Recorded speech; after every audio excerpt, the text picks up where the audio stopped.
UAP, unidentified anomalous phenomenon. Are they extraterrestrial, interdimensional, time travelers in origin, or are they simply a result of top-secret military projects, false flag alien invasion, PSYOP, drones, or other human-made aircraft?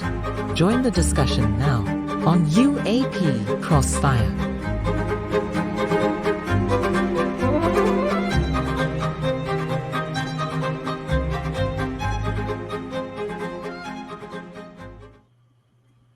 Well, good evening and welcome to a very special edition of UAP Crossfire on KGR Radio DB with my co-hosts Don Ecker, Chris DePrano, and Dan the Padre Carlson. We're going to have a very special guest tonight because of my somewhat crazy schedule that on my primary job and a lot of travel that's coming up and some schedule conflicts coming up for our special guest. We are together on a off day doing a special recording. Going around the horn.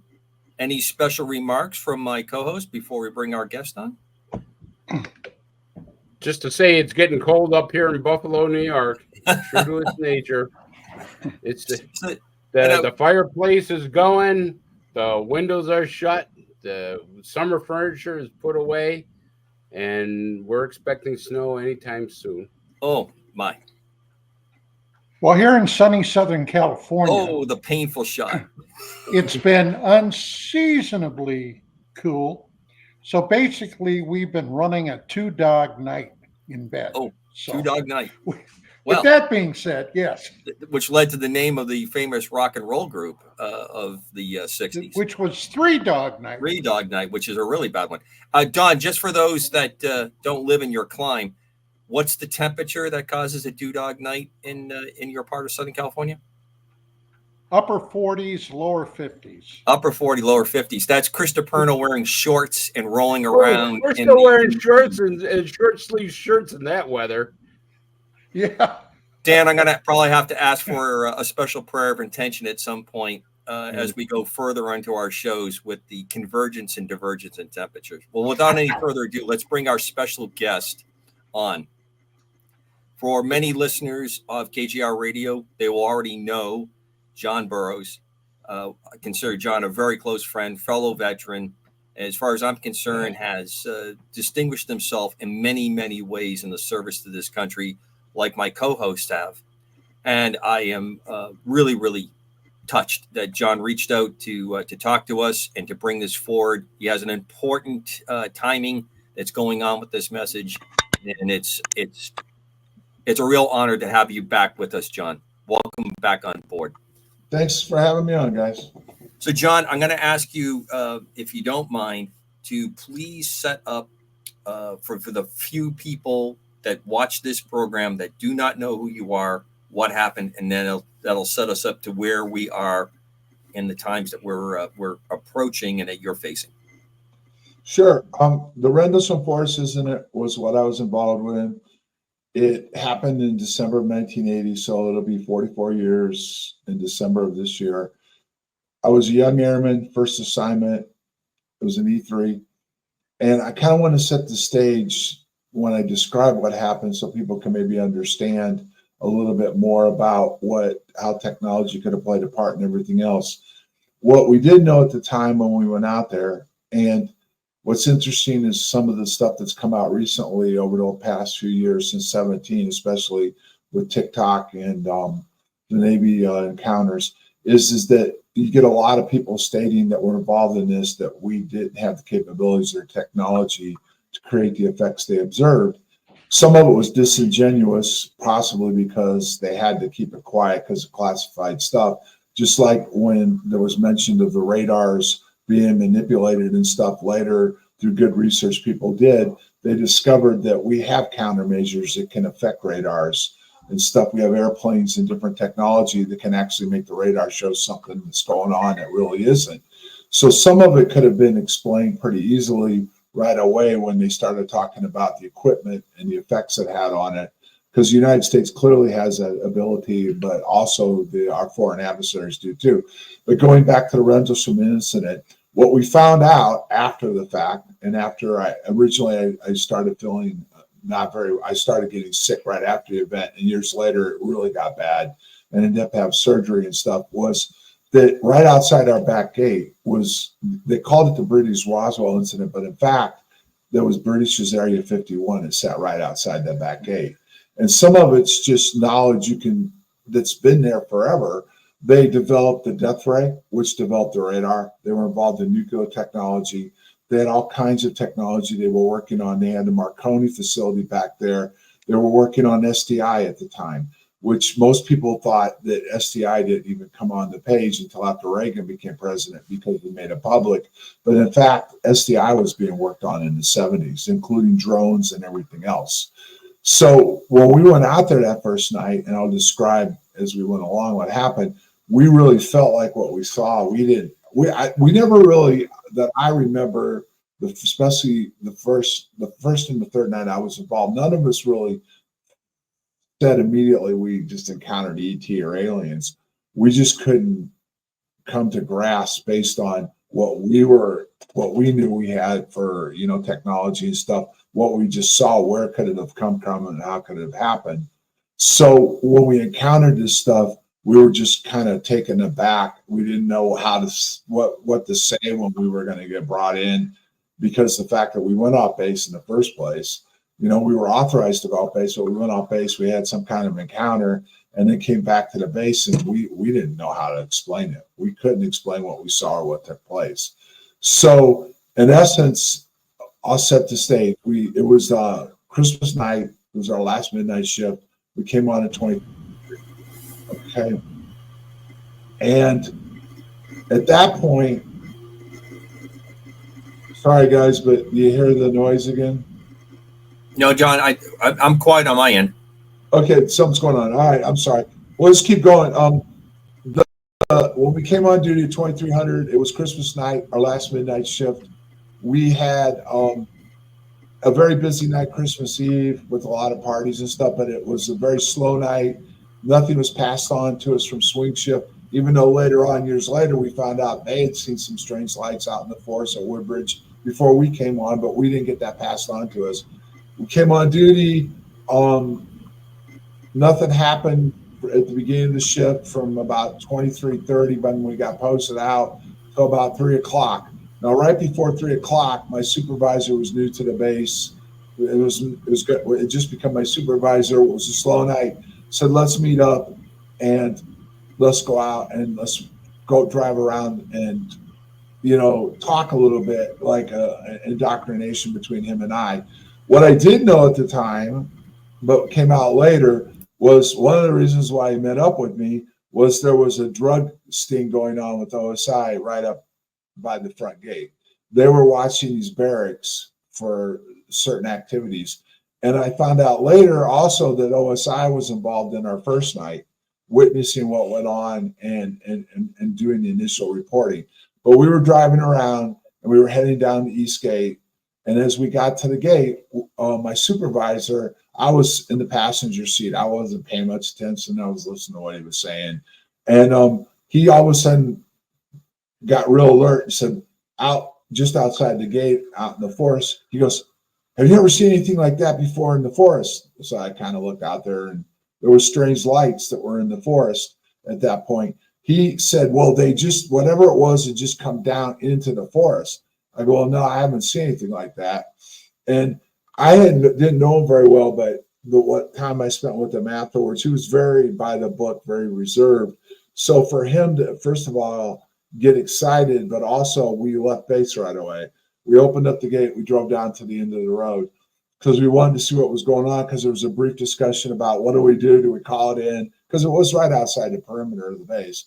So we decided we'd get a better idea of what we were dealing with. So we drove down to the end of the road. I jumped out of the vehicle. Immediately, it didn't feel right. There was just something that he was even in the vehicle, felt like, I don't know, I want to say we felt dangerous, but we just felt uneasy.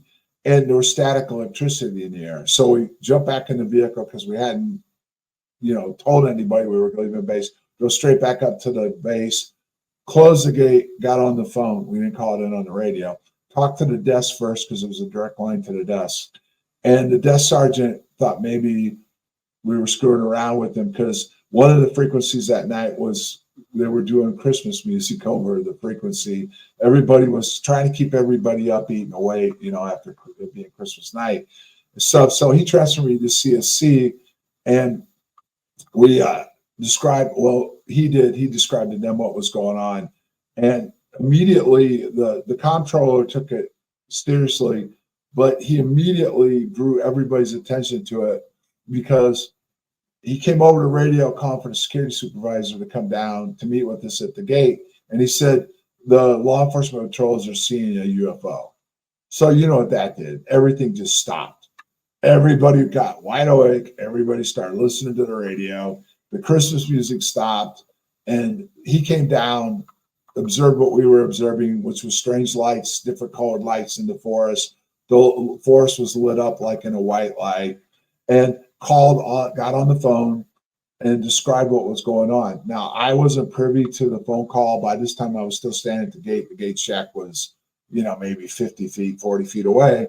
And he came back out and said, shift commanders authorized us to go off base to check it out. They called some radars. They initially went through our radar system, and RAPCON picked something strange up that was over the area. And they confirmed it with Eastern Radar that something was strange seen over the area on radar and disappeared into the forest.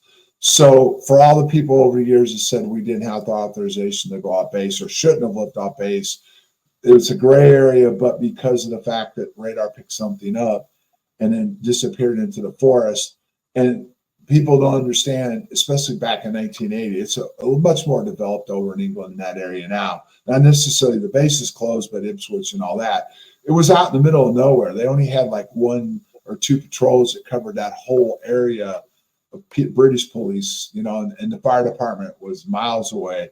So we went out to investigate. The local authorities were also notified immediately, and they eventually did have some people come out. But we got out there and we went out into the forest first. Now, as we were leaving, it came over the radio that also Heathrow Tower had confirmed something was over the area and went down. So there were 3 of us that went. The security supervisor, his rider, and myself went in a pickup truck into the forest to see if we could figure out what was going on. My supervisor stayed back at the gate, and he also secured our weapons because we were told to leave our weapons because we were departing base, status enforcement agreement. Now, there's always been a discussion about one thing, which is interesting, is the fact that supposedly, and this is something that came up after the fact, not during or right after, was that I got clearance to carry my 38 out there. Well, I didn't. It was left secured at the gate. But there was some people, including Ed Kabansak, that was involved, even said that I drew my weapon. At one point, he did an interview, and he said, I drew my weapon, and then we all blanked out, is what he remembered. As far as I remember, I was not armed. But we went into the forest, and we went so far as we could go on a road, and there was a fence that blocked us from going any further. We could still see the lights in front of us, different colored lights. We jumped over the fence, we went on foot, and we started going towards it. At that point, it seemed like whatever it was toying with us. It would be like we would start to get close to it, then it seemed like it was farther away. Then it seemed like it got closer to us. So this went on for a while. We were having trouble with our radio communications, which we didn't understand, because there was a repeater that was there, because Bentwaters and Woodridge were separated. And what the interesting thing was, at one point prior to 79, they had F4s on both bases. And this is not classified. They had uploaded nukes at Woodbridge. They had an alert area with F4s on alert. The Woodbridge had a WSA, and so did Bentwaters. But the birds were on alert at Woodbridge. So they had the weapons that they would use for alert there, and they had different weapons at Bentwaters for a different mission. But anyway, so we had a repeater station. At one point during that time, they even had a CSC and everything else, which was still the alternate. But so we should have been able to have very good radio communications, and we didn't. We were intermittent, and in fact, they later on that night said they lost us complete communications with us for over 20 minutes. So we finally, as we were coming up in the forest on foot, We were spread out like in a line, staggered formation. And we came to this berm, and as we went up over the top, there, whatever it was. And as we got to it, whatever it was, the white light started, seemed to grow in intensity, get really bright. And we all hit the ground. And this is what I remember, is the white light eventually dimmed. Whatever it was lifted up and into the trees and went out towards the coast. The guy that was with me, the supervisor, his name's Sergeant Peniston, claims that at one point during the encounter, he got up while Ed and I were frozen. But see, for the longest time, he even claimed Ed wasn't with us. Ed stayed back as a radio relay, but he was with us, and he finally admitted that he was. So he claims he went up around it, took notes, walked around it, touched it, had a binary download. So that's what he remembers. Kabansak on an interview stated we got close to it, and then Pedersen, I do remember him screaming at me to open up fire on it when it lit up, but I didn't have my weapon. But Kabansak said I did draw my weapon, and that's when we all blacked out. And then he remembers coming to, and we were all coming to together. So there's 3 different stories to what we encountered. Okay, now from that point, it did depart. Different people remember it different ways, and it went. What everybody agrees upon, it went out into the farmer's field and towards the farmer's road in the second field. So once we gathered our bearings in different ways, we could see something down from the field down by these houses. They call it the farmer's house. That the owner of the property didn't live there. There were cottages, and somebody that managed the farm for him lived down there. So we saw something strange down there. And one of the stipulations that they've always talked about was a debunker came forward and said we were fooled by the lighthouse. Well, I went back over there years later just to confirm this. You could not see the lighthouse from Eastgate. You could not see the lighthouse from where our first encounter was. And the lighthouse did not sweep the forest. So there was no sweeping light. Never mind, whatever we saw, there was different colored lights in it. We got close to something. But then the lights were down by these cottages. So we jumped the fence and we went in through the field towards the cottages.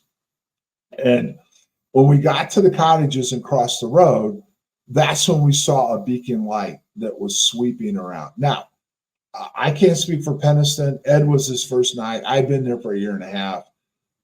I knew there was a lighthouse out there, but I'd never seen it before from where I'd been. And I'd never been in the forest or down in those fields. So seeing that beacon at first was something new to me, and it's something new to Ed.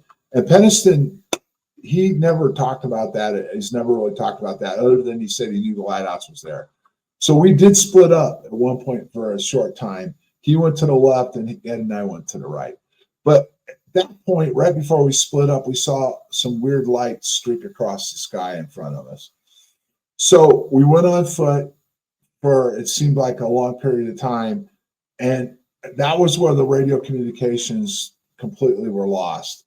And we eventually got out to this area that overlooked the coast. Now, never being out there, not understanding the ramifications of this, we could see a lighthouse, and that was the beacon. So we made that clear in our statement, Ed and I did, that we identified the lighthouse. Now, what's interesting is when I went back over there, from the time it started at 3 o'clock till the time we got back and met back up with the people was 04:45. I remember that. And our watches were 20 minutes slow, which was interesting to when we got back there. But the fact is, we went back and went over this area that I remember, and even getting to the area where we would have saw the lighthouse like I remember seeing it, there's no way we could have gotten from where it all started to the area and back in the time frame. We just couldn't have done it. So that's one of the things that can't be explained. We can't explain how we got clear out there and back in that time frame. That's a fact. So that was night one. We met up afterwards. We got a debrief real quick, or a briefing. The shift commander wanted to hear what happened. And then we went out to the area on our way home. And there were people out there, the British police, different people from our organization were out there, including the operations officer, you know, and they were looking at the area. We found some impressions in the ground in the area where the encounter took place and damage to the trees. So went home, was on break. I woke up Saturday morning feeling like something weird may have happened very early. I went back up to the base and I went on the desk, and they'd had an encounter that night. They had weird stuff happen to that night. And the shift commander got involved that night for their shift, and she freaked out. That was a fact. That's a fact. She got upset with, she had an encounter. What was described to me was when she was heading between the bases and they were already seeing stuff at Woodbridge, a blue light came through her Jeep and shut it down. So it shook her up to the point where they relieved her of duty. So that was night 2. Night 3, based off of what I heard Saturday morning, I went to the dorm, had some breakfast before, met up with some of my friends, you know, that I work with, and we decided we'd go back out there to try to make some sense of it. Now we got 2 encounters by 2 different flights, right?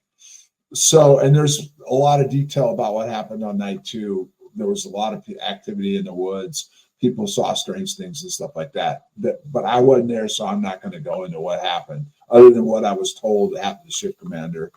So on night 3, we came in on the base. The gate guard knew who we were. Said, "You're not going to believe this. A bunch of stuff's going on right now, and they're out in the forest."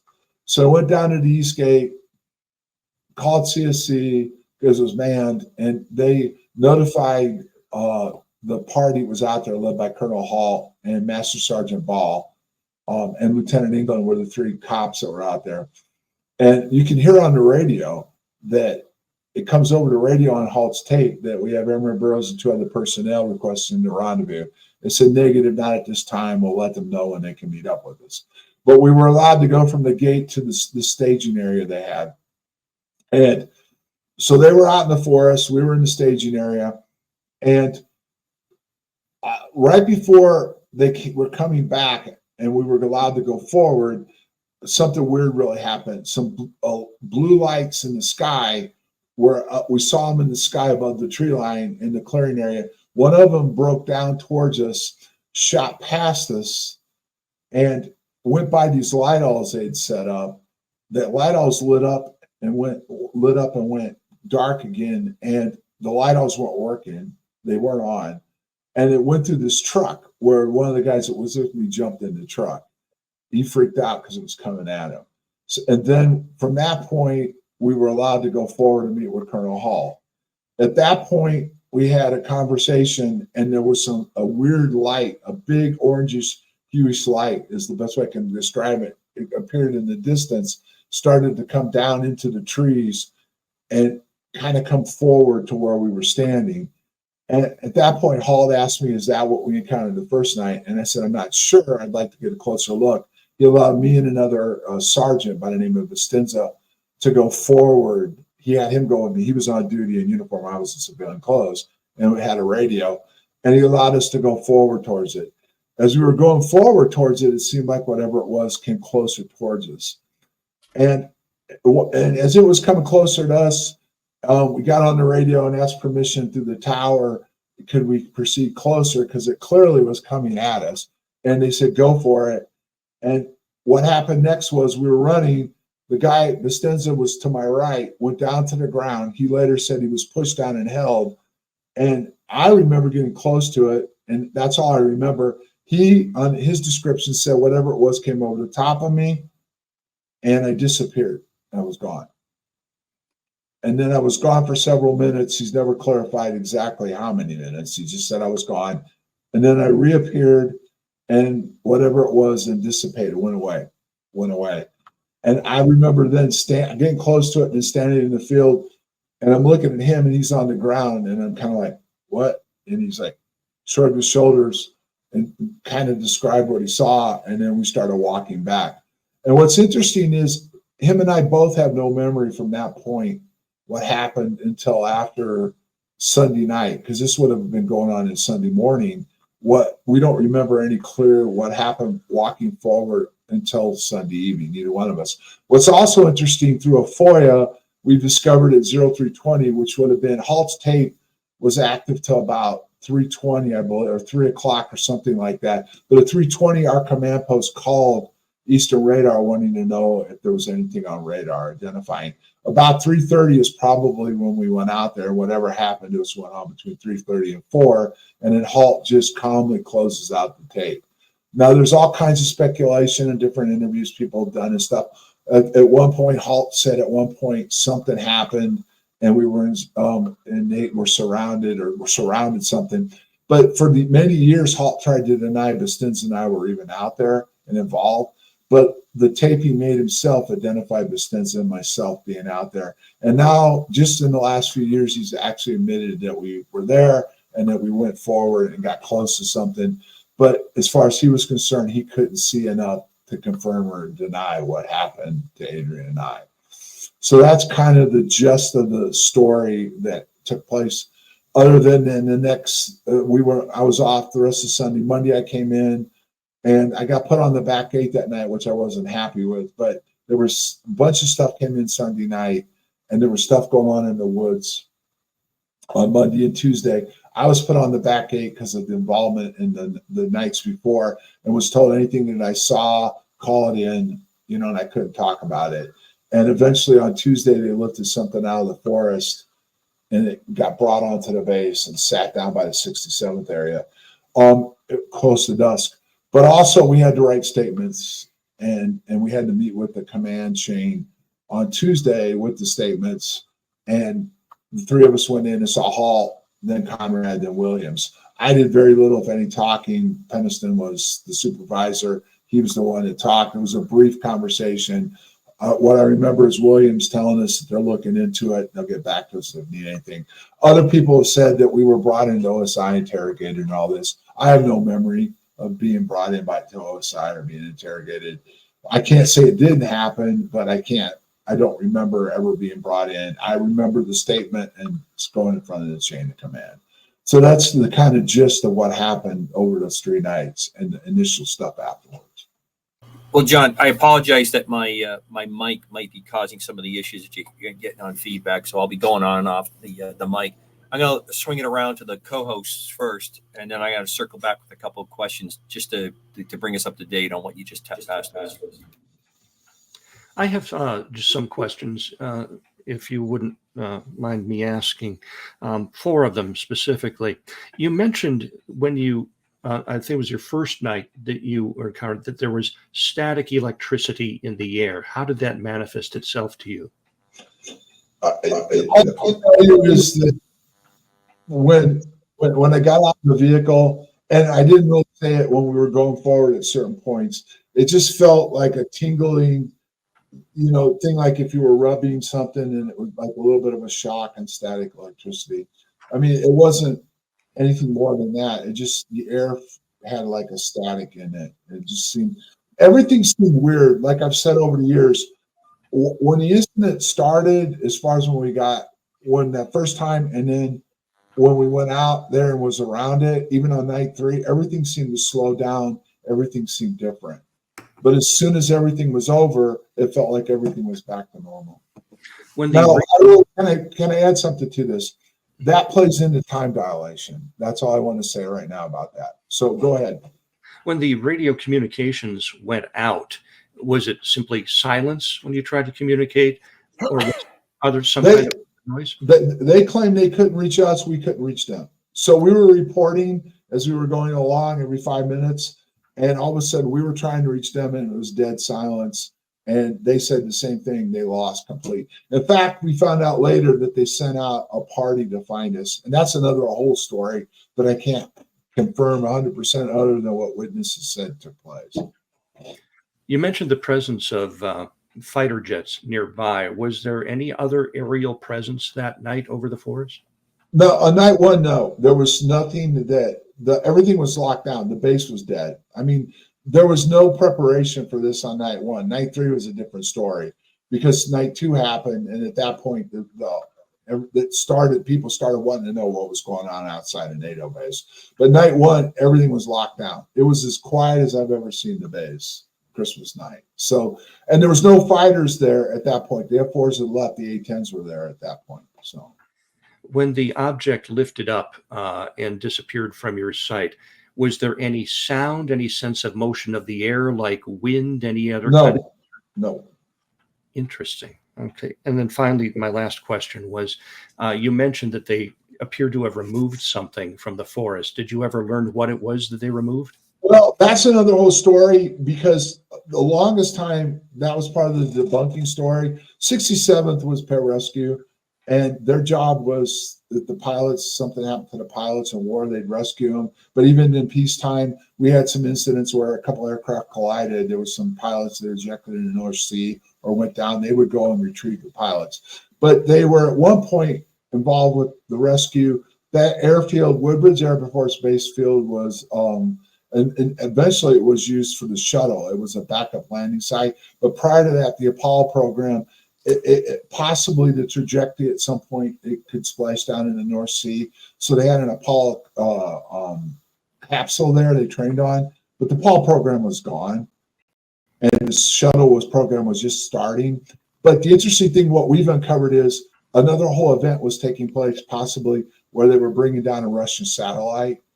And what was recovered and brought in, because other witnesses verified they saw something being lifted out of the forest, and that there was damage to the runway lights. Probably what happened was they recovered the satellite, and they were bringing it on then to take it up to a secret base in Scotland. It was secret at the time. It's no longer secret. There's a highly classified base up in northern Scotland at that point that very few people knew about. Well, John, I want to jump in here for a question, because as you were describing stuff and some of the things I was looking up, you had mentioned in an article that not only was these lights going on, but you saw a change in the environment as far as the animals were being very agitated at the time, where that normally doesn't happen. I guess there was a lot of animals barking, screaming, or whatever they do. And stuff of that nature. Is that true? There were barnyard animals out there, yes. And on night 3, Halt even talked about that on his tape, that the animals all of a sudden at one point got really restless and noisy. So yeah, okay, there was. Go ahead, John. I'm sorry. I'm just saying there was all kinds of. At one point, the animals seemed to get really agitated and making noises. Now, one of the confusing things that people say. What color was the lighthouse light? When that lighthouse was working, what color was it? It was white.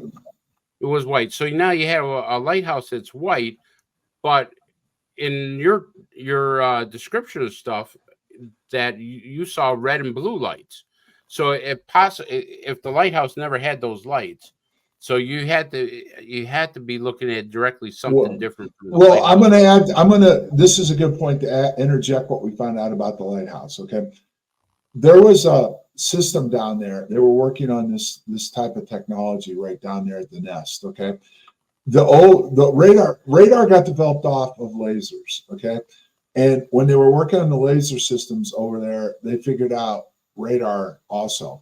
They had the original radar system the British developed was down there at the nest. They had tied through the nuclear power plant up the coast because they needed an absorbent amount of energy to work on this stuff. They had a system tied into this technology they were working on. And what they were doing was they were running these EM frequencies that they were working on through the it was called the Black Tower. It was a radar system, and it was tied into the lighthouse, and the lighthouse had a land system in it that was projecting EM frequencies into the forest. They were working on all this Star Wars technology out there. So the lighthouse probably was involved. I always had a weird feeling it was, but not the way Ridpath tried to spin it, that we just were fooled by a lighthouse. And the other interesting thing about that was Halt was a combat controller in Vietnam, and he was out there on night 3. I mean, never mind where our encounters took place on night one and stuff. Would a guy like that, an officer and a combat controller, get fooled by a beacon just going around every so often? No. So No. we had an encounter with something else, but interesting enough, the lighthouse probably was involved with generating EM frequencies into the forest. Now, my last question to you, were you ever briefed by the base commander? Halt was the deputy commander, right? Yep. Okay, so I've never seen anything where the commander had called you, Pendleton, Halt. He might have called Halton, but never briefed you or Pendleton. Is that correct? No, it wasn't a briefing, I would call it. It was, we had to go up before duty on Tuesday and with our statements, and we had to go see Halt. And then he took us in and we briefly went in front of Conrad, and the statements were presented to him, copies of them. And then, and like I said, Pendleton did the talking. I just stood there. There wasn't much said. And then we went into Williams, which was the wing commander, afterwards. And again, not much was said, but I remember William just saying that we're looking into this. Something happened to you guys, and if whatever we need moving forward, we'll get in touch with you. And how do I want to word this? It wasn't definitely directly like this is all classified. You can't talk about anything. Right. But it was inferred that we needed to shut the hell up and let the investigation take place and leave it alone. And that's what I did. I just, okay, no problem. I'm an E3. This is your problem, not mine. Yeah, there's never any comment that I've read about it that the commander actually brought you in. So I'm glad you cleared that up, because that was always something that I wondered. Why didn't the base commander grab these guys and everybody in and say, okay, I want to hear from you, and you, Right. and then make reports on it. Right. Well, we did. We wrote statements, and those statements eventually got released, which was interesting enough. Halt's memos got the dates wrong, and he'd always stuck to those dates for a long time. But he actually debunked his own memo, because the initial statements finally got out. He had copies of them and released them, showing that it started at December 25th at 0300. But the memo was written as it all took place on the 27th. So there's all kinds of weird stuff that's happened with this over the years that have caused the story to get all muddled up and everything else. So. Hey, okay, John, as you mentioned, in a few weeks, it's going to be 44 years since this incident occurred. And what many people today that might remember this case, and those that were not around at the time, have no idea of what the political situation was then. It was very touchy, okay? The Soviet Union, there was still a Soviet Union then, had invaded Afghanistan. Poland, one of the Warsaw Pact nations, was basically in the middle of a revolution.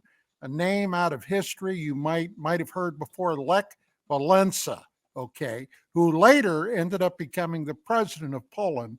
They were trying to get the Soviet Union the hell out of their country. Now, there was a lot of fear that the Soviets would do what they did in Hungary in 1956 by invading Poland with their armored forces. Thankfully, that never happened. But nobody knew what might occur. Nobody really knew if the Russians might take this opportunity to invade Western Europe.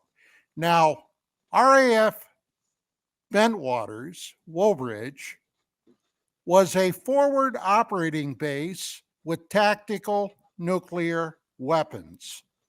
And one of the fears might have been that in the event hostilities break out, the Soviets would send in Spetsnaz forces to neutralize the base. Incidentally, if you don't know what Spetsnaz is, it's Russian or Soviet special forces. They were some very, very bad boys. So there was a hell of a lot going on. Now, if you know anything about this UFO field, you will know that UFOs, UAPs have always had an inordinate interest in nuclear weapons. John, my question, or one of my questions is, did they seemingly show any interest in the nuclear weapons storage area? Okay, let me shoot some holes into that theory, okay? All right, sorry, Don, but it's a fact. Nothing was going on. We weren't on alert. There was no briefings going on. I'm not denying there was some tension, but the only concern that was going on at that point for our base was the IRA, which you failed to mention. There was a bunch of IRA stuff going on. It was highly active during that time frame when I was there. And there was some concern the IRA could pull some kind of shenanigans. But we were in normal alert status. The planes were all covered up, locked down. No one was working. So really, there was no tensions. Now, I've been in areas when the shit's going to hit the fan. And that's not what was taking place. It wasn't taking place prior to the incident and never happened after the incident. In fact, most likely the reason why the Soviets didn't go in the first place was because there was a new sheriff about to come into play by the name of Ronald Reagan, and they knew what would happen if he was the president. He wasn't going to put up with it. So at the end of the day, I did not personally witness any kind of interest in the facility that was located at Bentwaters. Okay, there has been some reports by different people that some weird activities did take place in that area. And Halt's gone as far as saying publicly, which shocked me, that there was some kind of issues with one of the ordnance that was inside that facility. Now, I can't confirm that. I don't know for sure if that happened, but I can tell you this. What took place out there had nothing to do with the ordnance that was stored in Bentwaters at all. It had to do with everything that was going on with all the testing. Now, what could have happened was all the stuff that was going on, and there was an individual that was working with the British government. There was a scientist that was down there looking at a known phenomenon in the area, and he openly has admitted they were working on figuring out this phenomenon and how to utilize it as weaponization. And weaponization, in fact, they could have. He claimed that the night that our incidents took place, they were provoking this phenomenon. So it would very well could have to do with technology, but this is the technology that now exists today. And I'll tell you, I'm not saying nukes are a threat anymore, but the technology that we have or are on the cusp of putting into operation today will make nukes obsolete very quickly, if not already. Does that answer your question? Yes. All right, I'm going to jump in real quick, John. We're rapidly approaching our break. Kind of off the cuff question. What kind of a watch were you wearing in those days? If you don't mind me asking, if you can remember. It was one of these little cheap digital watches. Right. So you had one that was not a quartz movement. You had one that had a little battery and and it was like a Casio type watch. Yeah, right. Yeah. I bring that up because every time I talk to you, I learn something more about your experience. And you talked about the watches not matching up time, right, and having that. And you talk about your sensing and feeling some kind of electrical magnetic type field that you were in. And I experienced something completely different part of the spectrum, but I got in front of a radar. Luckily, I was not in front of it in the lethal zone, but I was, and it was very silly because I wanted to get a picture. If you can imagine, this is the reason why I was getting microwaved a little bit as I was moving around trying to get this picture. And I had that same kind of reaction that you did. I felt a tingling sensation, staticky kind of sensation on this. And this was a very small system that was broadcasting that I was in front of. So I think it's interesting that you bring that up because that I had a Casio watch on and that watch got goofed up. Right. Can I bring up something to that? Absolutely, John. Absolutely. Back, I went for 2 different Bassett events, and the first one had nothing to do with the citizens hearing, which we testified in front of. But the first one I went to, they had a big dinner, and that night I was sitting at a table with the military guy, and we started talking. And here's how the conversation went. He said, "I've always been interested in your case because he worked on straight line radar, which was one of the earlier radar systems. And he said, my whole crew's dead because of cancer. I had cancer, but I went into remission. I'm still alive. But most of the effects you described happening are stuff that we experienced running the radar systems. And he said, this was before they had all the protection in place that they have now. So, and he said, look into it, but you're going to find really quickly that straight line radar will be emitted too, but the majority of the stuff that was used in straight line is still classified, and because a lot of it's still being utilized in the newer systems. So he said, a lot of what you described makes me curious about what you encountered. Now, another thing that when I met with McCain, he did a press conference, they had some maintainers there that were Air Force people. All of them had issues with cancer and health issues. They had their medical records. I didn't. My medical records are still completely classified. They had their records, but the area in the records that would help get them the settlement and treatment they deserve were classified, had to do with, they all worked on radar systems, whether it was on the aircraft or other radar systems. And so all the stuff that they were involved with that could look like went forward to what their health issues were was classified. So that's just another tidbit to throw into this. Well, I think that we're setting up towards the next hour because this is only one part of the journey that you're bringing us your experience on, and the next part coming up, you talk about this being the Area 51. I think that is probably one of the most important pieces of information, because I think the British Roswell tag was somewhat intentional. I think they wanted to throw into that very quickly, they being whoever's trying to control the outcome of information flow here, that they wanted it to take on that, it's an experience and it's turning into a self-created conspiracy. There's a lot of things that throw that off because of the amount of data that was recorded and a number of you being able to make statements, even though they don't always perfectly line up. In fact, that tells me more, and I have our two law enforcement as also a religious professional. To me, that gives me more credibility when you have different versions of an event, because I've done accident mishap investigation. I have everybody who actually saw it, and because they have a different perspective on whatever personal biases they brought, they give a slightly different story. When the story is exactly the same on all the details, it usually sounds like it's been cooked up to me or that it's been preset. When the major events are the same and then the smaller parts, and everyone calls out, I don't remember, this is how I remember it, I don't have a good recollection, I have a better sense of credibility on that. Can I bring something else up about radars that I don't know if all you are aware of, but do you know what was activated down in the Roswell area right before the incident took place? Does anybody know? It was a new experimental radar, wasn't it? They had it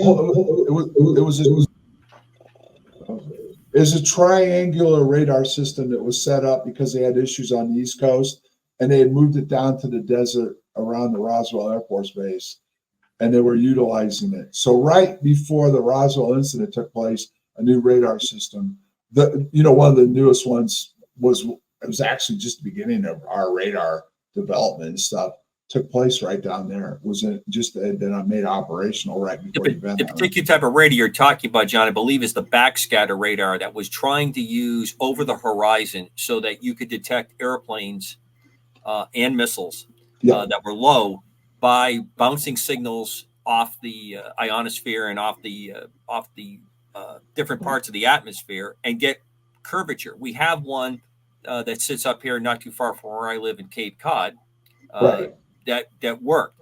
There were smaller units of that were coming out, and of course, can I bring something up about that?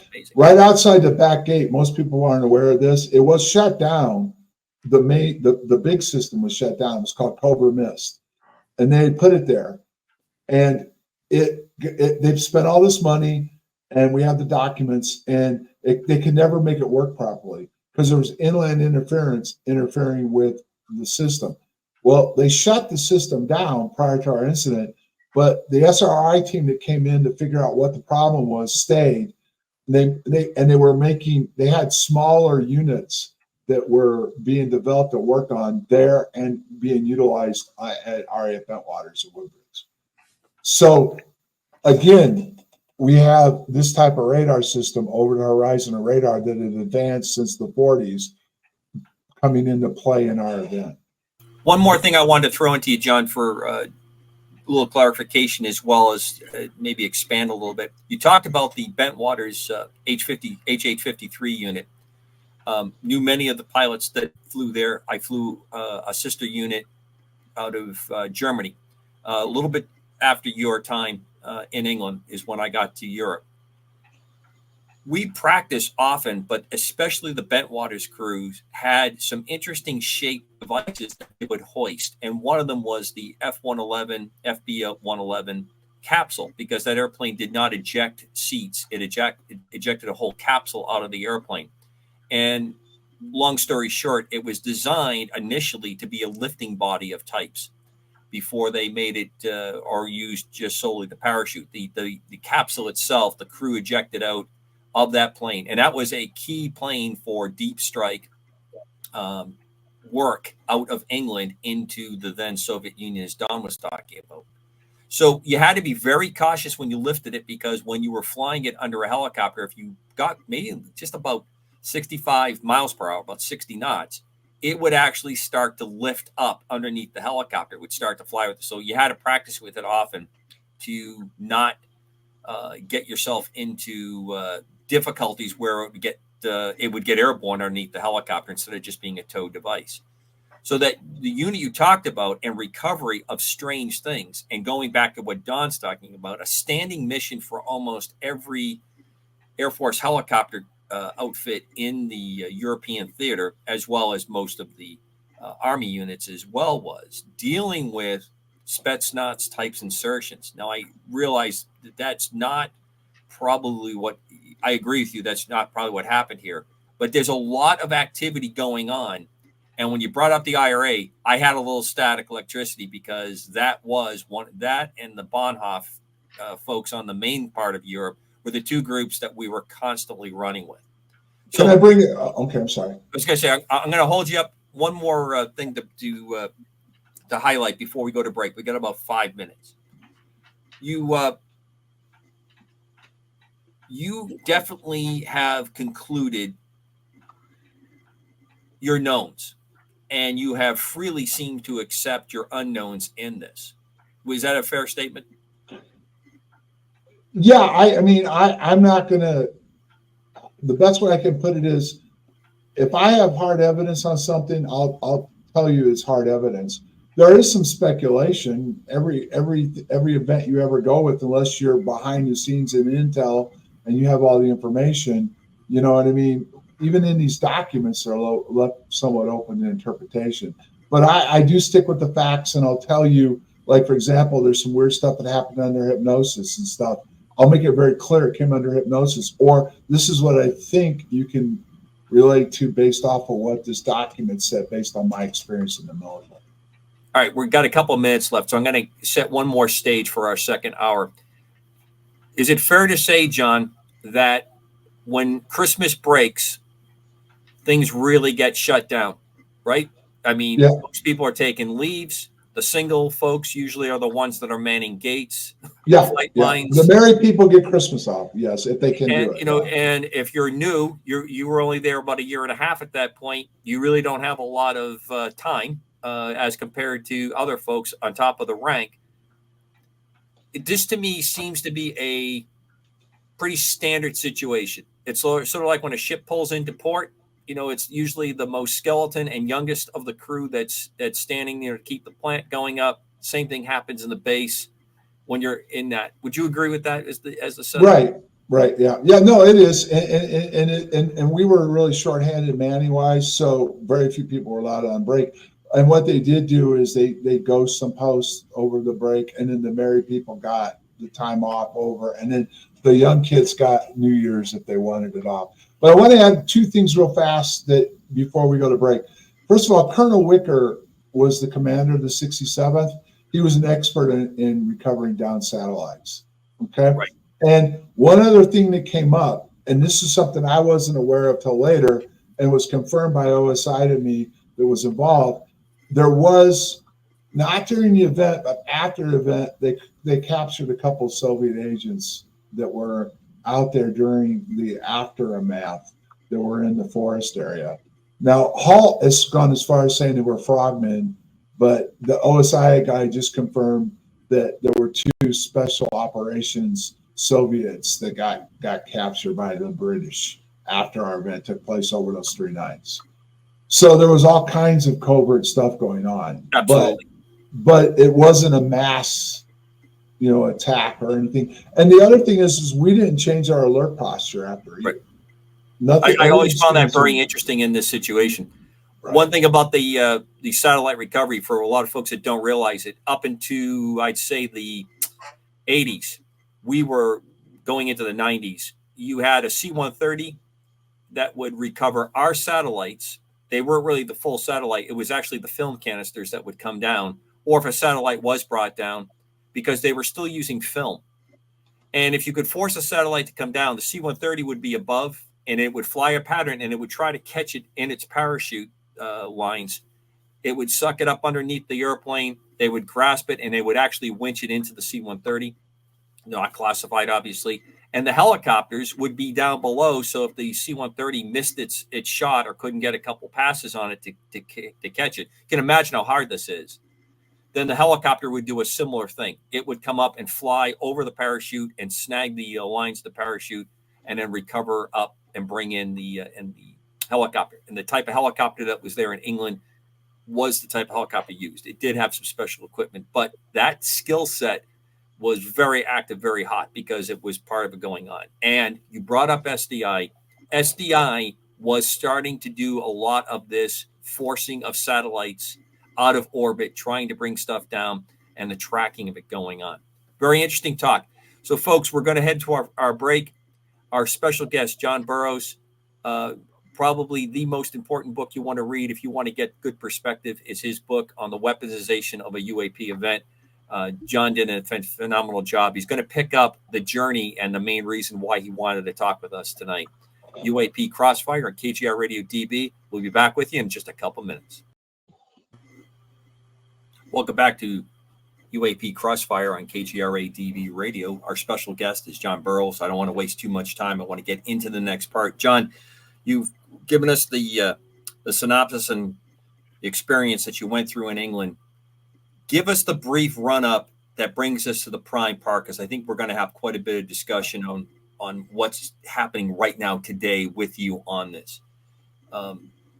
Explain that journey that you went, because it involves your physical reaction to this event, the absolute battle that you had to go through to get care and to get this noted. It's no small omission that your and many others' records remain classified on the sections of your encounters. This is not an unusual pattern that's gone on. And the PTSD kind of issues that are associated with this. You've had a physical manifestation, but I'll bring this up for the audience. What you were able to accomplish by fighting this battle, aside from the UAP, UFO, and counter activities that went on here, you've really changed the pattern. You forced the government to acknowledge responsibility and classification for you, that you could get treatment. You had to fight a hell of a battle to get there. And I think that that's key. I really do. That's why the pursuit of truth on this subject has many, many victories along the way. So enough of me pontificating. I'll also kill my mic so I'm not throwing off everybody's headsets. I apologize for my static electricity thing.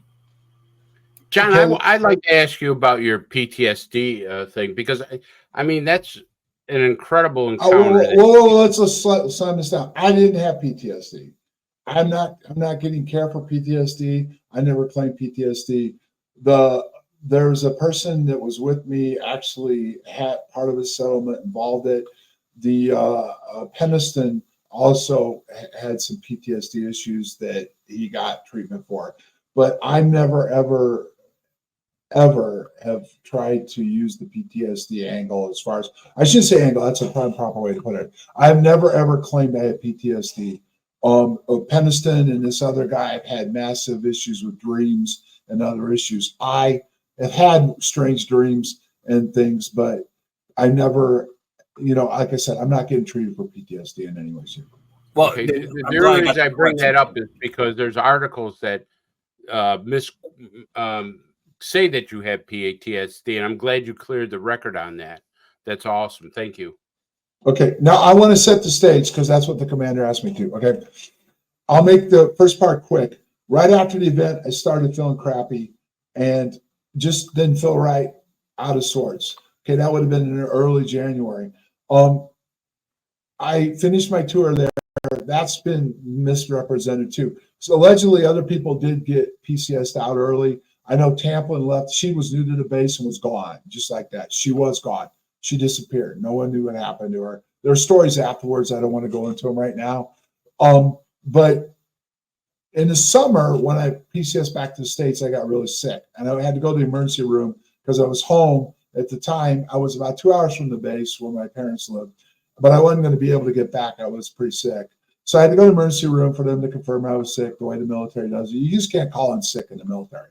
So, and so when I went to the ER, they started examining me, and the doctor looked at me and says, what's the military say about your heart condition? And I'm like, heart condition? I don't have a heart problem. He goes, well, yeah, you do. It's a big one. So, he checked me out some more. Then I went back to the base. When I got back to the base, this would have been Sunday. Monday, I got back to the base. I couldn't get back in time for duty, but I got back to the base Monday afternoon. They were already waiting for me.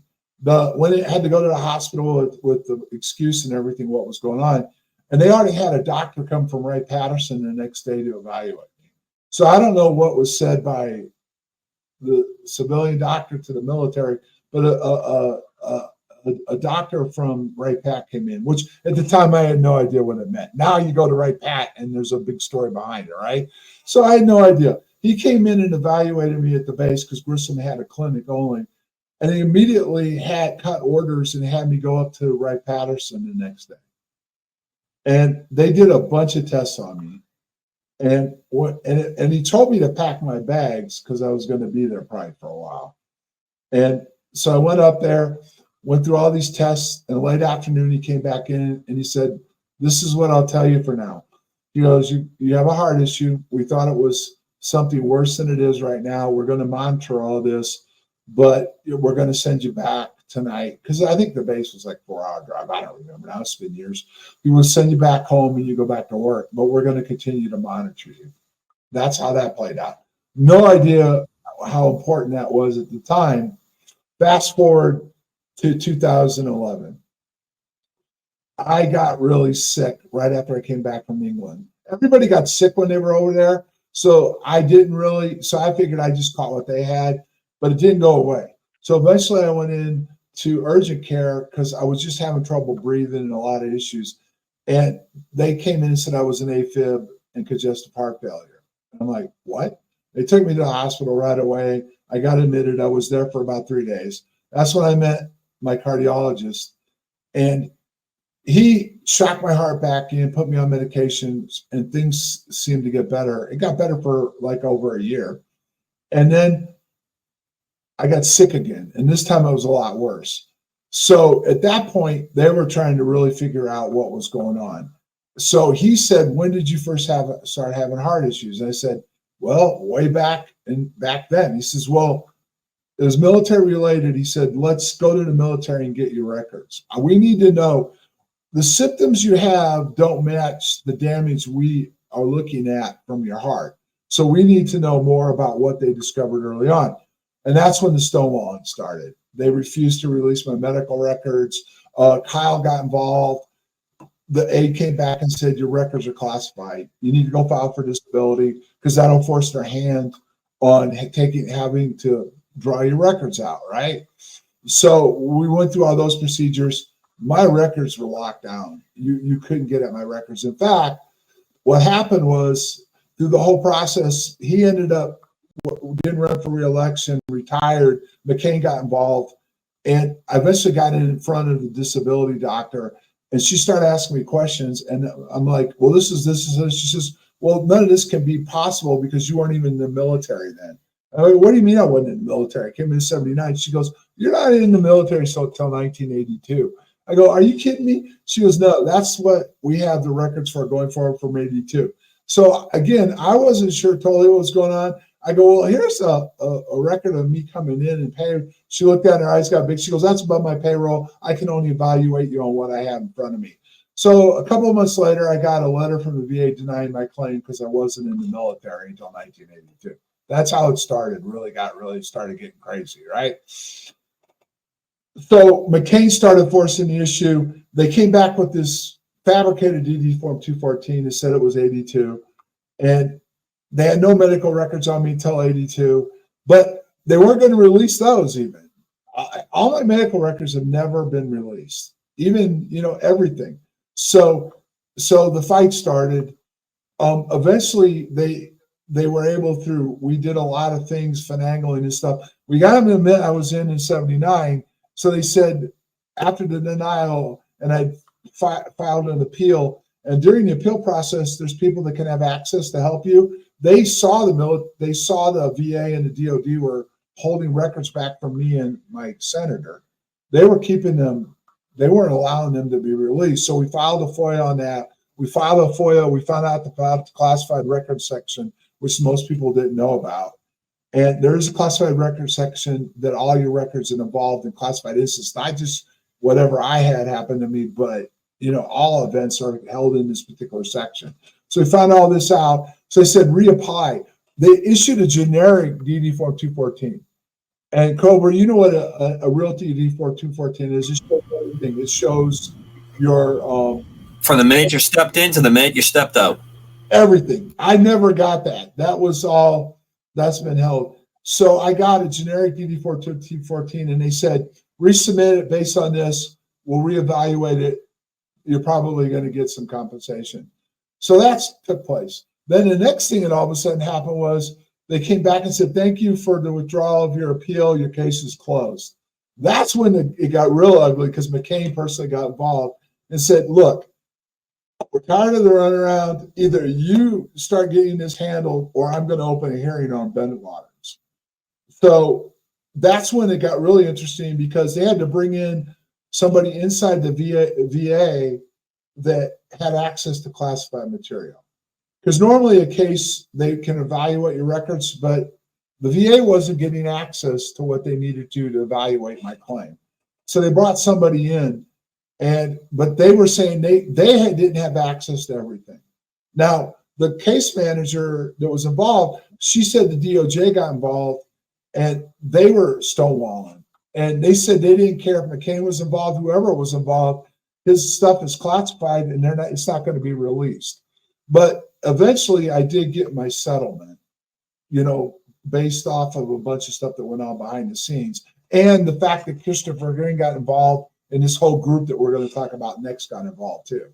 But this was really crazy stuff that almost is crazier than what really happened during the event. You know what I mean? This got dark and deep and into the bounds of classified areas.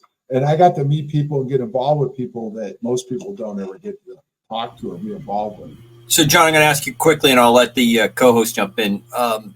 The mention of Bent Waters, causes a reaction. This is being handled by the VA, where it's obvious that, to me, it seems to be an administrative ploy, because, as you said, most people in the VA don't have a security clearance. They don't generally deal in this. You have paperwork that's missing. And then when paperwork is found, there isn't an aha moment. So very, very quickly, what do you think happened with this encounter? What do you think was behind it? You opened up the show talking about the Navy and with the Nimitz and its encounters with flying vehicles off the coast. what do you think you encountered? Do you think you encountered technology, advanced technology that we were doing testing? Because to me, it seems like a perfect night to be fooling around in the forest of England around Christmas, when, you know, there's 2 times that the Soviets should have attacked, right around the Christmas holidays and right around the Super Bowl. Those are the 2 times that we were probably in our worst shape. What do you think? Well, this is going to be hard to totally establish until we establish the rest of the story. But I will tell you this, okay? Based on what we've uncovered at the area, what they were working on, and one of the interesting things that I always found interesting was a guy by the name of Chuck Nicaro ended up, he worked for CNN, investigated the case. After the case, he went into EM technology and mind control and everything else. He did special assignments on that, left CNN, went to work for the government, and including Andy Marshall. Probably nobody knows who he is, but he was the top think tank guy for exotic technology forever. He wrote the Soviet doctrine to bring them down. He trained all these people involved, all the Secretary of Defenses, right up to the last one under Obama. I can't, Bill, whatever his name was, can't think of his name right off the top of my head, but he was the last one. It was a Republican that worked for Obama for a while. Gates, yeah. Okay, so he was involved in all this stuff, went to work for him. And he said, technology always seems to fall into place by accident. Like the radar was developed off the laser and on and on. And he says a lot of things that get worked on, they discover other things that they can eventually weaponize. So the interesting thing is they were working on all this stuff outside the back gate, which is not made up. It's true. And you want to see these debunkers run and hide, or everything dries up real fast and the pucker factor comes in on the butt top secret and everything. As soon as you start going into what the British were working on and what was going on outside that area, that secret acts becomes a big deal all of a sudden. And nobody wants to talk about that. And nobody really wants to address any of what we've come up with could have happened, because it most likely, most of what we've come up with is real, because we've come from declassified documents that we've traced to different areas. And so basically, to give it to you without setting the whole backstory, is they were working on this UAP phenomenon, which was admitted to in Project Condign, which said we were exposed to UAP radiation, which was part of what I presented as evidence for my settlement with the VA and the DoD. But they were looking at utilizing this UAP technology to advance weaponry, and most likely they were in the beginning stages of time dilation and how to utilize it, you know, in weaponization. And I probably went into a time dilation bubble, and that's when it gets really sticky, because what exactly is time dilation, and could it open up a time bubble or something where something else could come in to include whatever a UAP is? Because if you really follow this whole saga that's gone on with these guys, they haven't told anybody what a UAP is. They're just throw it back in the laps of the government to tell everybody what a UAP is. Okay? So, but then they say their security oath won't let them tell you what it is. And they imply that a lot of them have an idea of what it is, but they can't really talk about it. And then somehow Congress is acting like, because it's low-level Congress people, they'll get mad at me for saying that. They're not part of the Gang of Eight. The only people that have any kind of real knowledge of what's going on is the Gang of Eight. They know, they have a better idea of what's going on, and they probably aren't even close to the total picture either.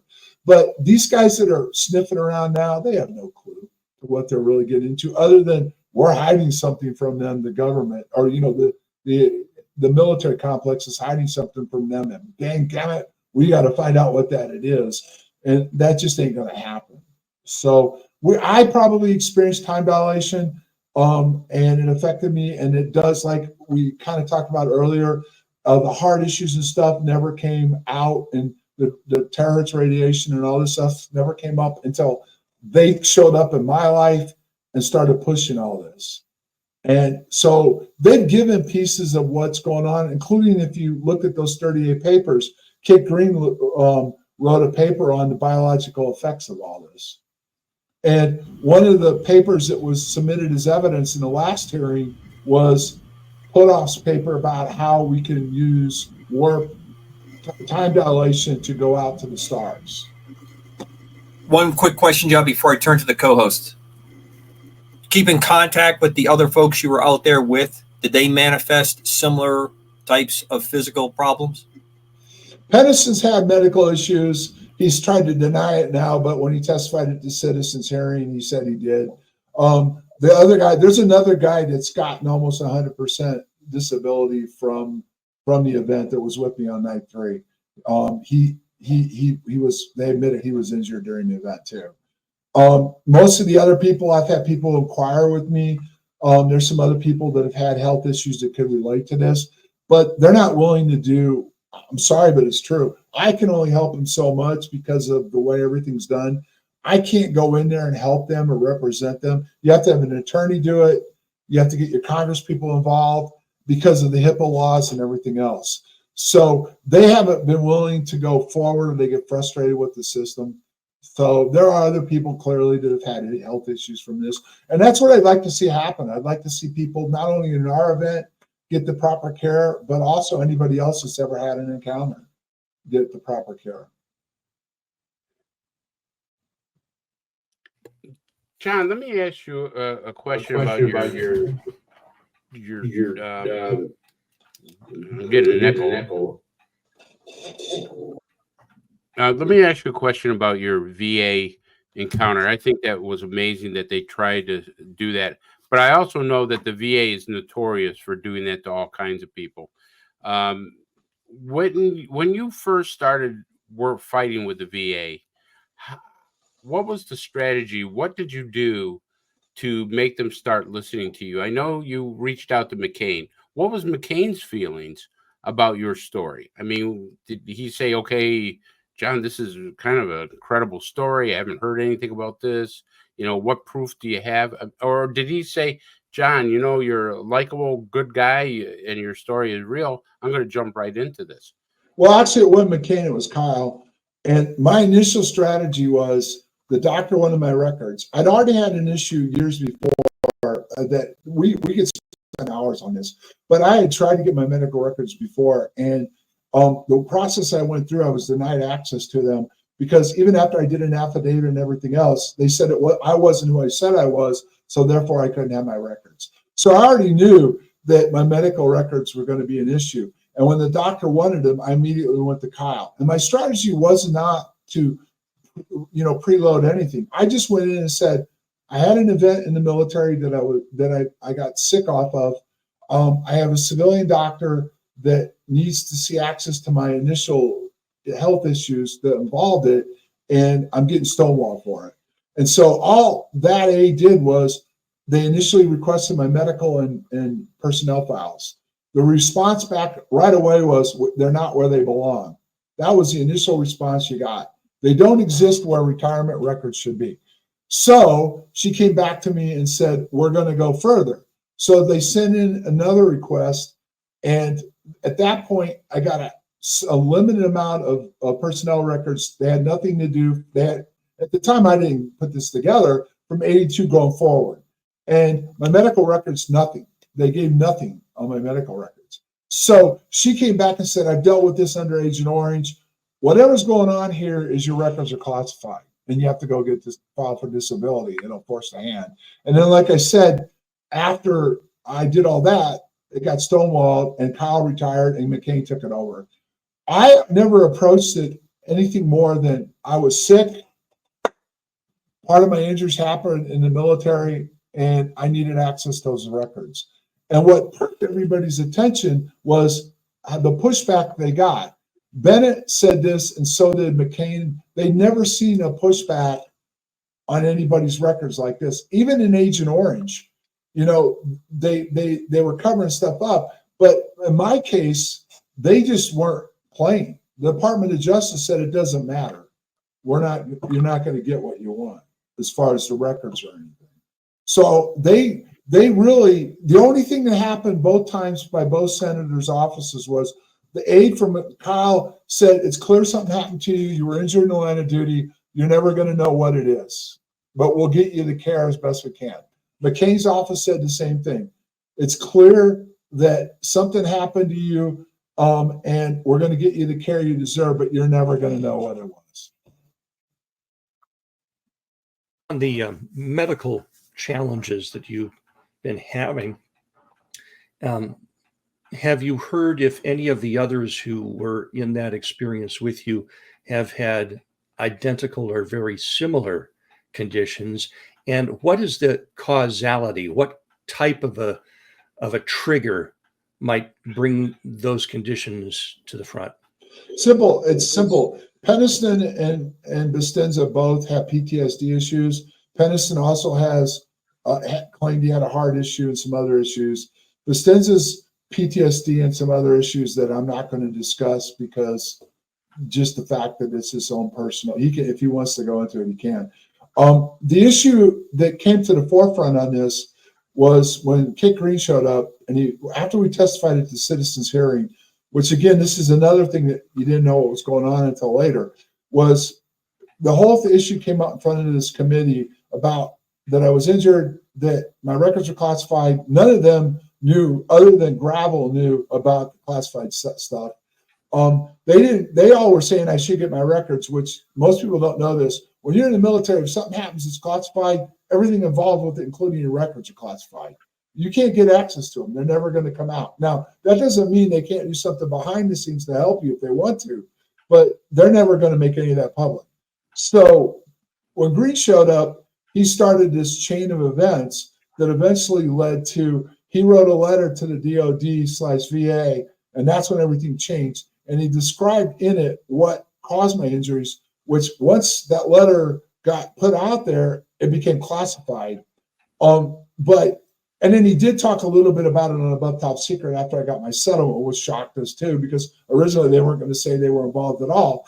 But it involves a radiation. It's UAP radiation, and it affects different things in your body, including I had a lot of eye issues too. That my eyes are damaged in a way that are hard to explain, and those are being monitored too. And I have really no access to those records either, other than one of the eye doctors did tell me I have a damage at the back of my retina. But so it has to do with radiation and stuff like that, which shows up in when they have these UAP encounters. There's a signature left after these encounters that show that it was a UAP event. That's the best I can describe it to him. Thank you. John, there's no doubt, listening to this story, and of course I was familiar with a lot of it prior to today's show, it just angers me to no end. Back in the early 2000s, I was the commander of the Audie Murphy chapter, Hollywood chapter of the Military Order of the Purple Heart, and I did a lot of casework for guys in our chapter. And listening to this, it's just unbelievable, the extent that the government will go to cover these things up. Now, 6 or 8 months ago, I wrote a paper about this very thing. Disclosure, the UFO UAP situation. And my bottom line was, and this is now fairly well known, there is a core secret to whatever this phenomenon is, and that core secret is surrounded by a special access program, which means it's never going to be released. Okay, whatever it is that they know, or very few know, is being held in forever. Okay. Now, with that being said, do you see pushing any further might loosen a bit more of this up, or are you just basically satisfied? I don't even know if that's the correct word, but satisfied with your current situation? Well, okay, that's perfect lead into what's going on today. Okay. After I got my settlement, I was ready to leave this whole thing. It's just, this field is so screwed up. I'm sorry if I tick people off, but there's just so much disinformation, so many people that I always say the young guns that have come into this, if they don't know the history of this, they're treading water. They're sinking fast, because you have to go all the way back to Project Blue Book and all the people that were involved, to include the people today that the old guns are still there that were involved in this way back when this all started in the 60s and 70s. Green, put off, all these guys were around then, and they've been playing this issue forever. So if you don't understand all the stuff that's taken place and all the times disclosure was going to happen, just like way back in the 80s, that UFO Cover Up Live was going to break everything open, and it didn't. If you don't understand it, but here's what I could tell you about me. After the event happened and after I got my settlement, I was ready to walk away. Well, Green and that group made sure I didn't by releasing stuff on Above Top Secret, getting the book out by Annie Jacobson about the DNA studies and all this other stuff. They've been dripping stuff out. This group has been dripping stuff out all the time. They actually used Linda Moulton Howe on the night of my surgery to go on Coast to Coast to talk about EM frequencies and damage and everything else. So millions of people heard about me being injured by a UAP, and this is probably what it could be. They flew her down to Austin and gave her a briefing, including exposing that no one knew about at the time. Condyne opened up some of what UAP radiation was and the effects it would have on people. That was all. We were putting that in our book, but they gave it to her, and then she ran with it. So she spoiled some of our book even. So they. Well, let me just say one name. Yeah. One name to you, okay, who is somebody that allegedly has been working on this in depth, Gary Nolan. Yeah. Have you had any contact? Oh, I've had a lot of interaction with Gary Nolan. And see, this will take me off the path I was going on, but here's the deal. Gary Nolan and Colin Kelleher came down on a Saturday. On the Saturday, Nolan flew from California to Vegas, met with Kelleher. They drove down to Flagstaff, Arizona, brought a lobotomist, and met with me in a hotel trying to get me to give my blood for a DNA study they were doing. And I rejected it, and I sent them back. And that caused another whole rift with Green and those guys. But I was not going to cooperate with them, giving up my DNA.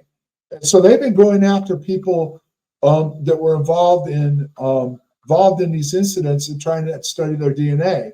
And they ended up getting my DNA when I went and had my surgery down at the VA center. They got not only my blood, but they got my tissue, and that all got scooped away, taken away, and studied by Nolan.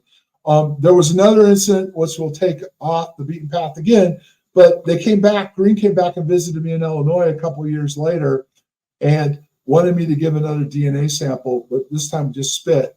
And I'm like, why do you need my DNA again? You took it last time. Oh, he gave me the runaround. And I said, look, here's the deal. If you want my DNA, which you already have, I assume I gave it to you this time legally, okay, so that you can use the rest of it legally, behind the scenes. So this will open up the whole picture, because technically you can't use it if I didn't give you permission the first time. Anyway, I said, I want to know my heritage. I was adopted. My son would like to know my family side, right? So we did the test and went through a reputable Pennsylvania lab. It was a major test, major expenses, got the report back. And all I'm going to say about this is my DNA is according to Gary Nolan, my son's and mine DNA are some of the most unique DNA in the history of mankind. So yes, I've had a lot of interaction with them, but when you've asked me what I believe and don't believe, I can't prove any of what they said. I do have a report, but without me actually having that report duplicated in front of my own eyes, where I know where my DNA was from the time they took it till the time the testing was done, I don't support exactly what they said. And I've got it all in writing, but it would open up a huge can of worms that if you think some of this UFO stuff is dangerous, humanity is not ready for what they're looking at quietly behind the scenes. John, drive us back to the path that you were going on, because we're rapidly approaching, I think the real apex. The reason that we're getting. So here's the deal. When this stuff started happening, they approached me, and the government approached me through Congress. I had an individual that was interesting. He was a contractor, not an aide. He was an aide for the Gang of Eight committee with Rubio, but he wasn't a normal aide. He was a contractor. So I had a Zoom call with my lawyer with him. We talked twice. Interesting enough, and that's what was in the article. He he actually admitted to me that he couldn't get access to the Bentwaters case or a lot of the stuff on me. And he claimed he had a pretty high clearance. So that was the first thing that came from him. He then wanted me to come to DC and meet with the Aero Committee with him. My lawyer wasn't going to be allowed to come up. He was going to meet with me and take me into the committee and then meet with certain people behind the scenes. And those people would have been the Gang of Eight. So they wanted me up there and I declined. I said, I'm not coming up to a dog and pony show. I said, you can't get any access to anything. So therefore, anything I tell you is going to be conjectured as hearsay or a crazy story. So no. Then they also wanted me to testify in that last hearing, and I told them no. Okay. And now the big push that went on just recently was News Nation. Did everybody see the piece with Lou Elizondo? Did y'all see it? Did you see where they just dropped the dime on me and said my settlement was because of UFOs? They did no backstory or nothing. Well, they had approached me prior to the piece, and all they wanted was my documents to put with that part that I got a settlement from the government. They were using you for legitimacy to what they were going to. Yeah, but they didn't want to do any. They didn't want to do any backstory. They didn't want to do anything. They just wanted to say, "Here's a guy injured in the line of duty. Here's the documents to support it." So I didn't really politely, but they were told no again. Okay, so here's the problem in my case and a lot of this stuff. I talked with Grish. I talked with him before anybody knew who he was, and when he was working with the IG, and we had an in-depth conversation about a bunch of stuff, and they promised me certain things, but because I wouldn't go up there and meet with the congressional people and go on film for this classified secret thing they're going to put out later. There's some kind of documentary they're going to put out. It's going to blow this wide open. But anyway, I wouldn't cooperate with any of it. And ultimately, what this comes down to is they make up all these stories. And I say stories only because there's no supporting evidence. Just trust me, bro. I saw it. It's there. It's real. And you've got these congressmen running and congresswomen running around their head cuts off, wanting to know what's being hidden from them. Anything of value that may come out and they talk about publicly, well, we can't talk about that. It's got to go to a SCIF. Oh, but by the way, we can't even get a SCIF to discuss it with Grish, right? So these guys are all low-level Congress people that are never going to get access to any of this. And basically what they want me to do is go up there and without a backstory, just testify that I was injured in the line of duty and I've got documents to support it. Now, they have no other supporting documents. They can't even dig into the incident. They can't even produce my DD-214, the one that anyone else can get. I can't even get it. And then they want me to go up there. So then, yeah, there'll be a frenzy short term with the press wanting to know more, but there'll be no follow-up. The VA, when Billy Cox tried to follow up on it, said, we don't talk about individual cases. The DOD said the same thing, but we can tell you if you got a settlement involving injuries, it had to be in the line of duty. Well, that's what my settlement was for, injuries in the line of duty in the Rendlesham Forest incident. So again, this will be the same damn thing that's been going on day after day, week after week, month after month, year after year, that you got to trust everybody that what we're telling you is true with not the supporting evidence that's going to cause some kind of ripple down that may actually break something open on what we're dealing with. And anyone that believes that the government's going to give up their secrets and weaponization to include, I got a FOIA from the MOD to admit they're working on developing technology off of UAPs, but they threw everything at me saying why they won't go into who, what, where, because it involves secrets, it involves foreign nations that we don't want to know what we're working on, and it involves stuff that would, involve contract companies working on it. So why do I want to go up there and piss off the very people that quietly behind the scenes gave me a settlement for what I did when this is a dog and pony show with no evidence coming forward, other than I guess they somehow feel that by me going up there and saying I got a settlement is going to do something to change the whole game. John, your experience and what you just laid down almost perfectly matches a close friend of mine, a contractor who worked on a contract that ultimately was held by the Central Intelligence Agency. Nothing to do with UAPs, UFO, that type of activity, but the kind of work that he was doing, the repair work, got him quite sick. And he fought a similar battle. He had a short stint on active duty military, was in the National Guard for a bit, and then he got into this type of work, and he had the same thing. And he was approached not by congressional leadership, not on the House of Representatives Senate side, but a large number of people who were preparing a lawsuit. And they didn't want his backstory. They just wanted him to stand there and say, this is what happened to me, and this is how I had to fight to get it. And he basically gave the same answer that you just did to me. Why would I ever screw this up when you don't really care about what the situation is? I'm not turning the key to open the lock. You want me to be the key that helps turn the lock closed so the door can't be opened. And that's what it sounds like that you're telling me. That this gets no gain.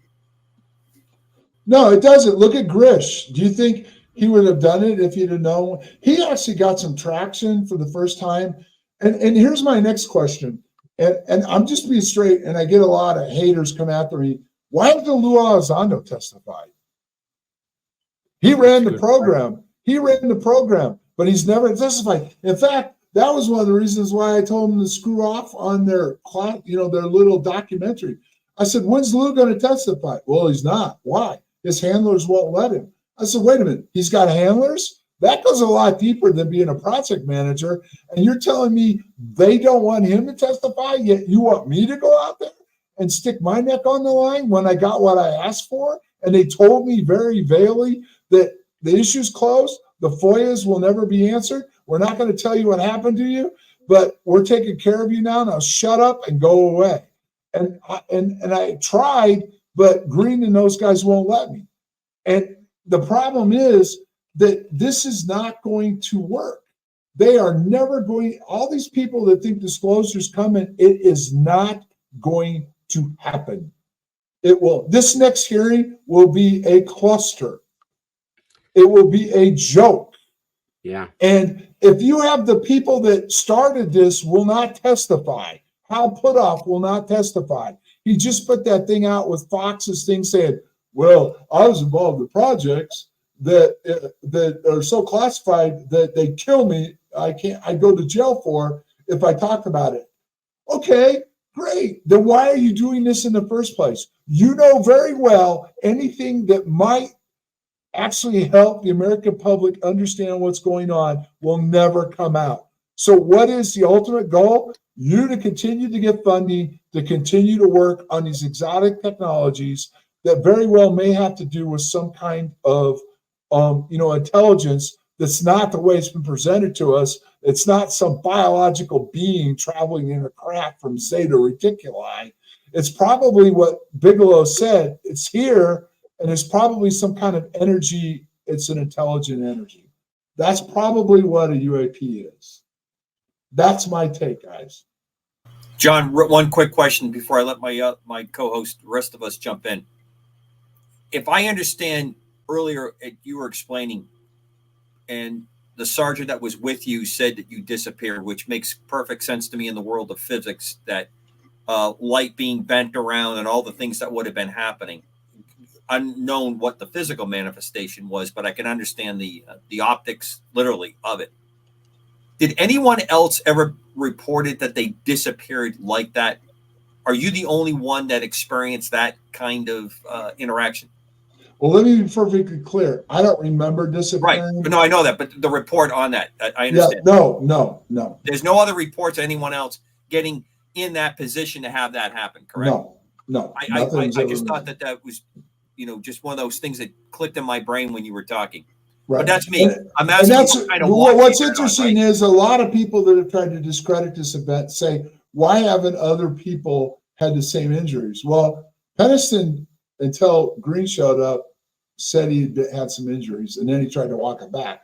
But ultimately, based on what Bustinza saw happen to me, whatever it was, what he saw was I had the closest interaction. You know, whether or not you want to believe what Pennison said about that he was cool and calm and collected enough to pull out his notebook, walk around it, make all these notes, which the date on it was wrong anyway. But anyway, the point is, I have never made a claim that or anything. Most of what happened on night 1 and 2, when I got close to it, I don't remember. But I can only report what people have said they saw happen to me afterwards. But the point being is, it would make sense that I would have the biggest problems because the guy saw me go in and I disappeared from him. It makes sense to me. Let me bring it around the horn here. Padre, you look like you're ready to jump in. What do you have? I have two questions. The first has to do with the incident Cobra was just mentioning, where there's a momentary disappearance, and you've used the phrase a couple times, time dilation. Yep. In your opinion, is time dilation an objective, or is it a side effect of the UAP contact? Okay, that's an interesting question that I can't give you an objective answer to because I don't understand the total physics of it, other than to say what DeCarlo told me a long time ago. They'll be working on some type of technology that creates other technology. And the thing that you could talk about time dilation, which people don't really get, is if you could create a bubble and you would evolve plasmas, which is what the Condon report goes into with plasmas and man-made and natural plasmas, is if you can create a time bubble around something. Say you had a tank going along and I zeroed in on it and fired an object, and you can activate the bubble, it will slow it down. So on Star Trek, it's like cloaking, where it disappears and reappears. But in reality, it's changed the time. So it's really not where it ends up someplace different, but it will look like it went right through where it was, but it may have gone backwards or forward in time. So I was going to say the military applications to this are, almost unthinkable. I mean, well, I can tell you this. This is a fact. Puthoff got a contract through the metamaterials that Linda Moulton Howe had, and the Army is working on a project with tanks to do exactly what I just told you using this material. Another thing that you have said, and I'm hearing it a lot these days, is humanity isn't ready for the answer to what this is. Why? What is your opinion? Is your opinion, first of all, is humanity ready? And second, ready for what? What is, Tucker Carlson says it's so dark he can't even tell his wife. Lou Elizondo's kind of dancing around it, but just this shocking, very dark thing. What do you think that is? Well, I'll put it to you bluntly, okay? The concept of the Bible and the way we were created in religion and the whole thing, if that was to be unearthed as not being factual, or how we came to be here was different than the way it's been explained through history, to include, I won't give the person's name, but it was a high reputable person, said, take God and change it to alien, and there's your answer on how we came to be. Do you think that would set well with majority of humanity? Not at all. Well, I think that the idea of a super intelligent, non-human entity creating life on the planet is exactly what the Bible does teach, and we call him God. But as far as God being an alien, I guess it would depend upon what's your definition of alien. There you go. That's the first problem. It'd be off to the races then, with all the experts coming out and what it meant, how it meant. Look at how the Bible has created so many problems. We got so many different religions. We got so many wars going on over religion. So imagine if it changes everything the way history was presented to us, and we have a racist among us, according to Bigelow, that's here that may be more advanced than everyone else. Just that concept alone would cause all kinds of issues. And never mind the race to, they're already trying to weaponize the UAP. Imagine whoever controlled the ultimate power behind that, what kind of issues that would create. Unfortunately, humanity doesn't, and I mean the humanity that's in charge, doesn't look at the world as a place that they want to make safe and secure by love and caring. They want to make it secure by fear and war. So just imagine if all of a sudden this stuff broke out and it was possible, just what that might do to civilization and society. John, let me ask you a question on the time travel thing. The one thing that I read was that one of you touched the craft and they got a message, a coordinates. Can you go into that, or is that just malarkey? Did that actually happen? Okay, to sum this up real short and quick. Okay, I was around Penniston when all the binary crap came out. And I call it crap because there's too many holes in it. For starters, way back when after the incident, him and I and Halt went over to England in the early 90s for Strange But True. He never introduced a notebook to Halt or I or to the crew. Now he's trying to backtrack and said he had it, and he showed it to the crew and they weren't interested. Anyone that wants to believe a film crew is going to fly us across over to Europe, and then he's going to produce a notebook with notes in it that are going to describe the event and the glyphs and the binary, and they're going to not take it seriously is there's a problem with that. Yeah. But the thing is that different people over the time had handled the notebook. The date was wrong, and Hall handled it, Fox handled it. There was no binary in it. The notebook didn't show up until the 20-year mark. That's when the glyphs showed up. People did their research and found the glyphs that were on equipment in a German company that existed before the notebook came out.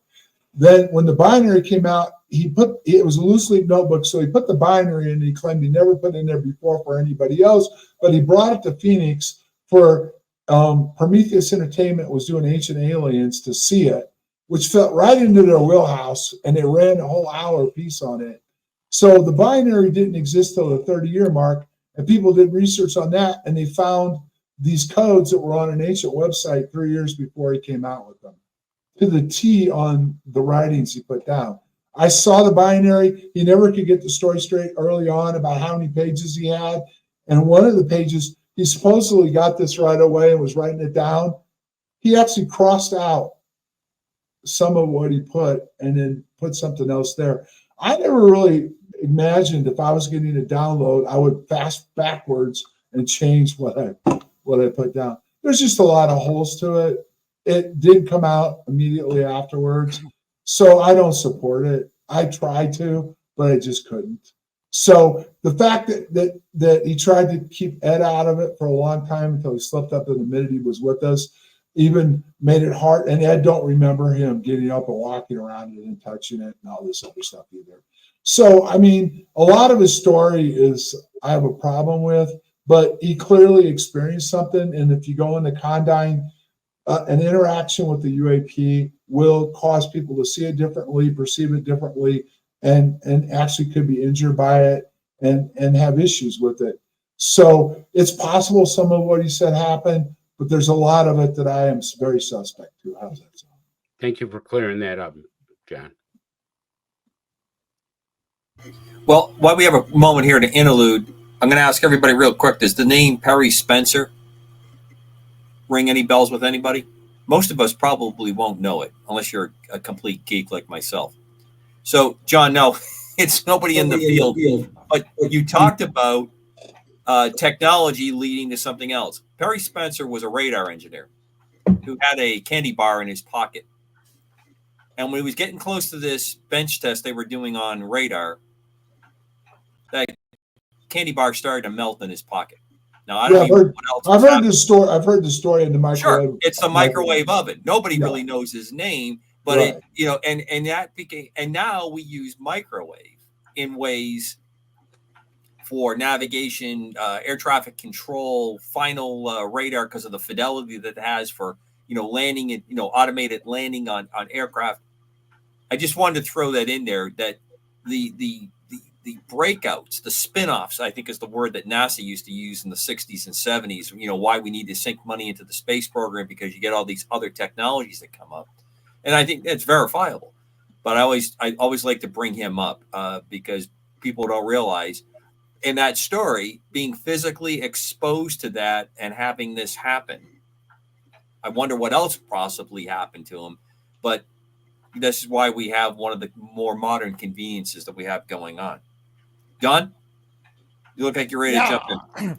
No, I'm good. The only thing I would ask John at this point is, John, when I first became professionally involved in this field, now almost 40 years ago, I was simply convinced of the nuts and bolts aspect of it. In other words, physical objects coming probably from other star systems. But as time went on, my thinking evolved quite a bit. And one of the things that have transfixed me on this is the idea of the possibility of interdimensional travel. Now, from another dimension, another universe. Now, if there's one group of visitors here, I am convinced there are multiples, either coming, going, staying here a bit, whatever. And even the Pentagon, if you believe some of the stories I've been exposed to, is convinced that this phenomenon is demonically based. Do you have any thoughts about any of that? Well, interesting enough, another pastor got involved in this very early on when the story broke. His name's Raven Shea. And his first inkling was that we dealt with evil, that we were dealing with evil. Again, it's hard to say.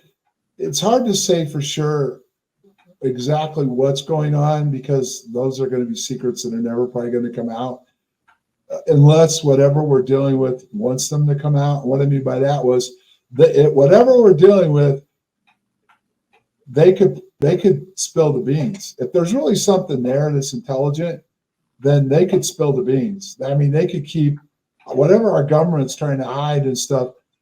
They could be the ones that could break this open, I guess. Whatever. And it could be very well that they have. But here's an interesting concept, because Green and Nolan and those guys are studying the mind and all this other stuff. What if they told us every day and our mind just can't handle the truth?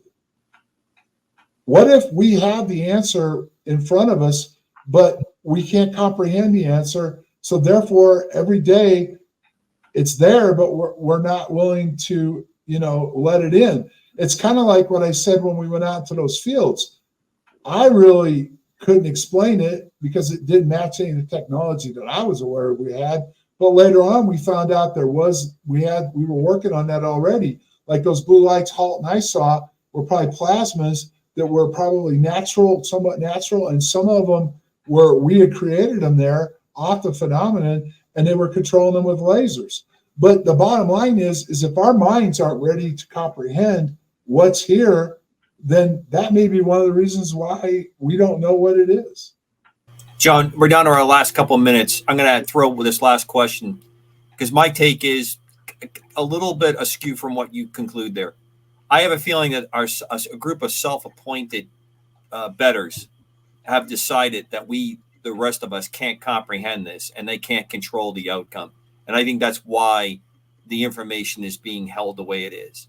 I think between those two stances, we probably have where we're stuck, because there are some folks that think they have a handle on this, and the rest of us aren't going to be allowed to make our own decision on it for our own benefit or theirs, or some combination of both. Okay, down to our last minute. John, absolutely, from the bottom, always great to talk with you. Thank you very much. It's been an honor to spend some time with you. I'll let the guys go around the horn, and you have to come back. We just have to do this again on a live show, because people just were going to want to talk to you, after this next business goes on Capitol Hill. Okay, fair enough. Chris. Well, I just want to thank John for setting the record straight. I've always wanted to know what the real deal with Rendlesham was. There was a lot of stuff put out in, articles that I've read. And, it's always great going to the guy who was there and clearing up the record. I thank you for that, John. It was great. Thank you. Padre, real quick, Don. John, thank you very much. It's been a delight to get to know you a little bit, and I hope that we have opportunity to talk again in the future. Thank you. Yeah, it's been quite a while, John, since you and I crossed paths, but it was great seeing you today, and keep fighting the fight, brother. Oh, well, thanks, but I'd really like to get out of this fight because I don't really think it's ever going to go anywhere that's going to benefit most people. So, well, God bless you, John. God's peace surpasses all knowledge and understanding. And be safe, Cobra, in your next endeavor. It's going to get ugly over there soon. You bet. Thanks. I'll be talking to you.